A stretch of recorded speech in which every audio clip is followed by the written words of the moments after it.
Well, hi, thanks for joining me in my happy shop. Happy shop now that I think I've corrected the somewhat ridiculous problems I pumped into this radio by putting in the wrong size capacitors. And thank you again, Robert, as I was replacing them all again before turning on the video. I just kept saying to myself, thank God there are people who are nice enough to look closely at what I'm doing and do their best to help me along here, you know. So great, but I have a few things to talk about. What I'm really going to do here today is turn this guy on and make sure it's still working. But before I do that, it was two and a half hours of frantic troubleshooting. I have it all on video, but I won't be posting it. Between when I put in the wrong capacitors and now, basically. Video I just posted this morning, which you would have watched before you're watching this one. It shows a little bit of that. Right in the middle of it, I found some other weird wiring thing going on here, which I really wanted to show. But there's some more stuff to show, too. Along the way, it crossed my mind that there could be problems in the IF transformer. When I looked at the schematic, one of the IF transformers has a strange-looking grounded thing on the schematic. Still not quite clear what that is, frankly, but it prompted me to go ahead and open up one of the IF cans and look inside. So I'm going to show you what's in there before I put this back together. And I've also paralleled a replacement capacitor, just one so far, just temporarily with clip leads on this old 16 microfarad big guy down here that I still have left in here. It still has not been changed, and so I was trying various things, and I see people suggesting the same kind of things that I was trying. One of the things that really floored me, and I removed all the grid caps from the tubes. I pulled off, there's 3 of them, there's 4 tubes in here, and 3 of them had grid caps. Pulled the grid caps off, and the problem continued with this radio, and that's when I really started kind of breaking down here. You know, it's not just struggling with problems in the radio when you're doing this kind of thing, and all through life too. It's struggling with problems in the wiring in your own brain. That's the truth of it. And I still am amazed at the mistake I made in the capacitor sizes. I put in capacitors that were 1,000 times too large. And the thing that amazes me is that numerous times I came to the quick conclusion that those have to be the wrong size. And then I would convince myself through a process of looking at charts or whatever it is that no, I had it right. But still in the back of my mind the whole time I thought, wow, these capacitors, they just seem to be too big, the ones I put in.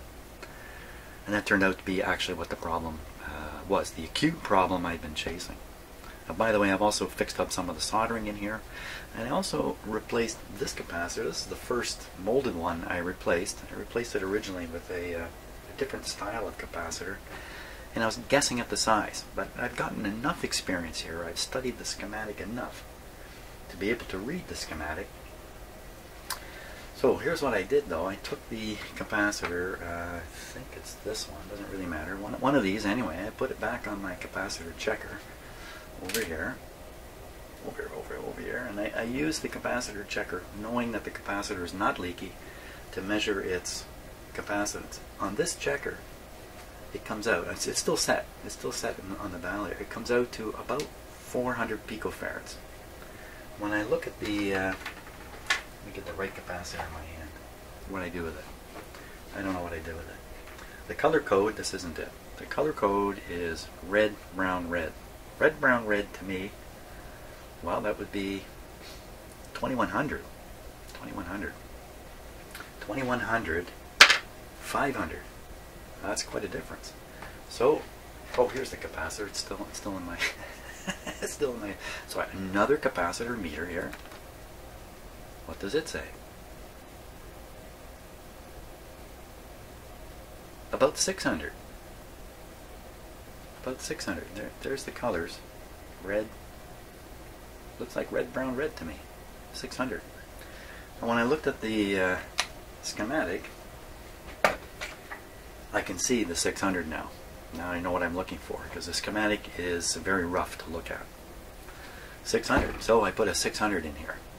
I feel much more comfortable with this capacitor here. So I think we're ready to go, but let me first show you what was in the IF can. There we go, just switching to my close-up camera here. I hope I get a little light on the situation. It's a little hard to get around the back here. Let's see. So here it is. Look, I still have a grid cap off here.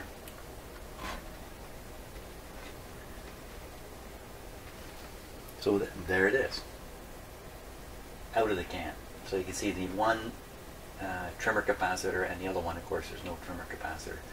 The reason I wanted to open this up and look inside was to find out if there was another capacitor or what might be in here that accounts for the rather unusual thing on the schematic. So we look here. Okay, so I have a little trouble maneuvering the camera here because of the angles, but there we go. So you can see 4 wires going down. There's 2 coils in here, so 4 wires make sense. I don't see a 5th wire for the capacitor thingy that might be in here. The actual coils are for the most part wrapped in paper here, but you can see one of them down there. Incidentally, if you get a good look at it, I don't know if I can do that here because of the lighting and other stuff. Yeah, you're not going to get a good look at it, but I did earlier, and it's one of these complex wound coils using a type of braiding, if you like, and the braiding has the interesting effect of making sure the wires, believe it or not, the same wire that's wound around here is not in parallel with itself. That's kind of a weird thing to explain or whatnot, but the wires, when they cross on an angle, and this reduces the reduces something, skin effect, capacitance, I can't remember now. Something gets reduced, problem away. So there we are. So that's what's inside the can, which I'm going to put on next. And in all this troubleshooting, it really forced me to study oh so carefully the schematic and the whole shot. That's when I found this weird wiring issue. So, you know, there's even some benefits from having wasted, I don't want to use the word wasted, but spent a lot of time tracking down something that I was not going to find the way I was doing it.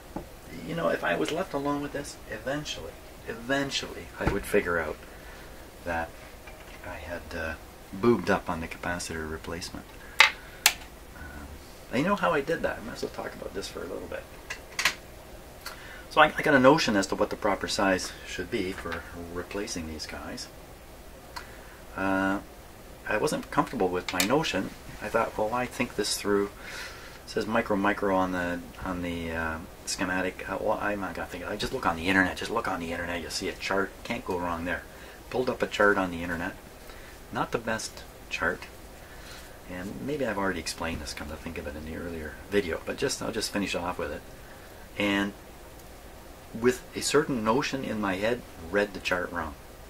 Later, when I did double check, and I did double check the capacitor sizes a couple of times, unfortunately I used the same brain. If I used another brain, which I eventually did, by the way, I used Robert's brain, thank you Robert, to get me out of this problem.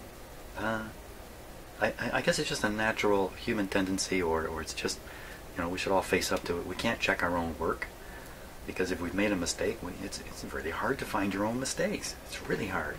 It's really hard to recognize your own mistakes. Okay. So I'm going to put that can back on the IF coil. I don't think there's any reason not to. And then we're going to fire this radio up and hopefully hear it work. And then I'll be a happy kid. Okay, wow, that took a long time, just getting the screws onto the can. In fact, or the nuts rather, one of the nuts, it got distorted while I was trying to put it on. It's not going to go on. But the can is back on. It's on tight. I'm almost ready to start this guy up. Make sure all these grid caps are back on every tube, which they are. Okay, I just made lots and lots of changes, which is always a risk. So I've got a nice mica capacitor here. Okay, I got one down here. And I got one back up in here. One right here. Good. I also had to resolder this one at one point. You know, the thing about going into an IF can is that it usually requires a lot of pushing around wires and components to get them out of your way, because when they build the radio, one of the first things they do is they put the IF cans in, and they come with these long wires coming out that they can, you know, cut short and fit in. But that means it's all kind of buried deep in the radio. Now, this is not a very complicated radio, but nevertheless, I had to move a lot of stuff around, just push it, you know, around. I don't like doing that for fear of introducing a problem. Of course, that never happens. I never introduce problems when I do work. That never happens. Okay, so I think we're ready to start it up, which means we're back to sort of a scary situation here. First startup after doing work, and then what makes it scary is the fragility of the tubes in this radio. Okay, so this guy, positive volts, good. M2, B plus, filament voltage. Let's go at it here. No antenna on the radio right now. The antenna wires are just hanging open. Wow, volume down, band switch to AM. Okay, I think we're ready here. So, power on the filaments here. There we go. Raise it up to 1.4.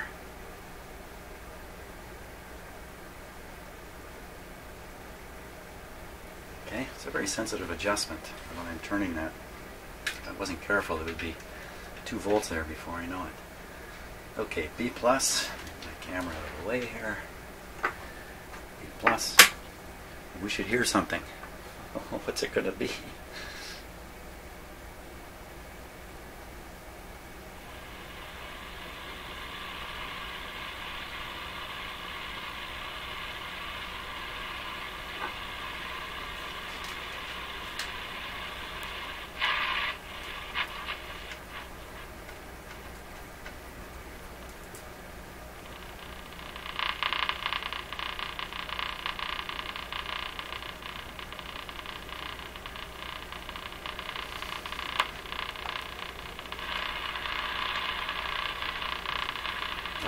That noise could be interference. Like ticking. You can see that you can only hear the ticking when the AVC has turned up the radio in between stations, or other noise signals. I don't know, not sure. Don't like it.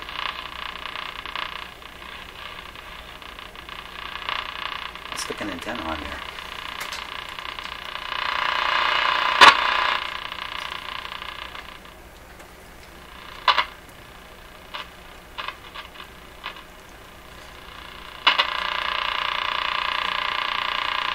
Seems to be coming in on the antenna.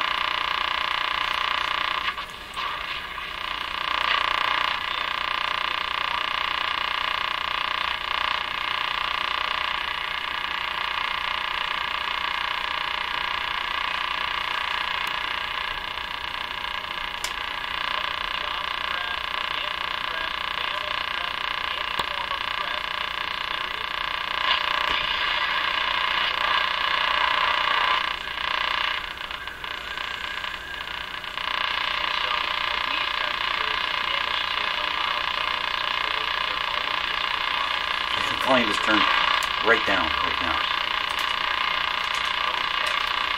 Okay, now short wave.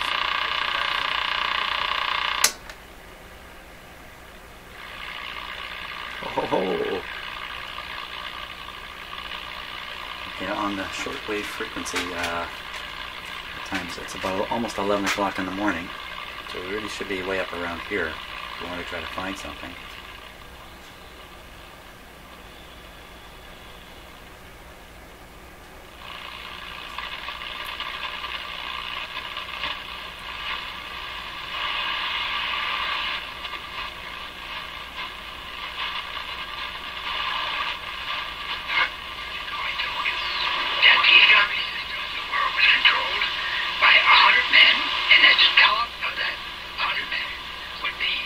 There he is, my good buddy from Shortwave.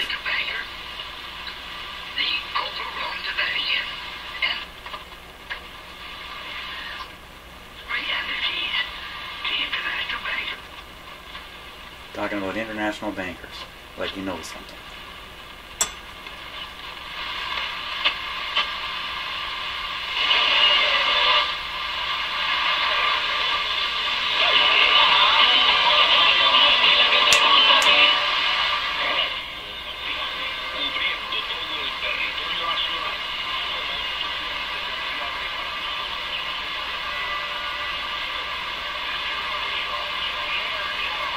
I missed their identification, but I'll bet you it was Cuba.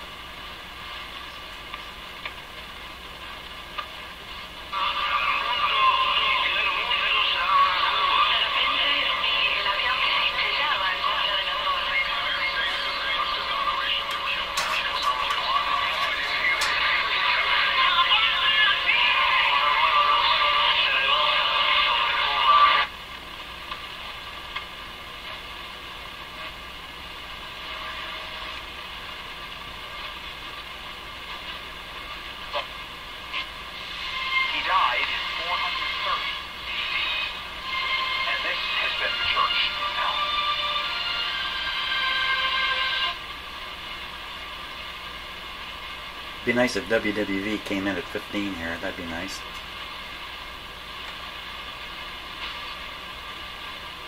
We're not going to find it though. Anyway, how about that? Ho ho ho! Back in business. We're back in business. Okay, now I can get back to what I really wanted to do, is just align this radio. I'll start right from scratch. We'll do the IF again. And thumbs up. 2 thumbs up. In fact, wait a minute. Here's 2 more thumbs. It's 4 thumbs up I'm giving myself on that. And those of you who may have spotted my earlier error, especially Robert, once again, Robert, thank you so much. And wow, I'm excited now. I'm off to have a happy day today. You know, one of the things about doing this and doing all kinds of stuff in life is the more you struggle, the better the success is. Which is exactly why people climb tall mountains. They want to climb an even bigger one. Because when you get the success, it's fantastic. And now I'm all charged up. Maybe I can share that charge with other people today too. Thanks so much for watching. And hey, I'm sharing it with you. So you have a great day. See you on the next video.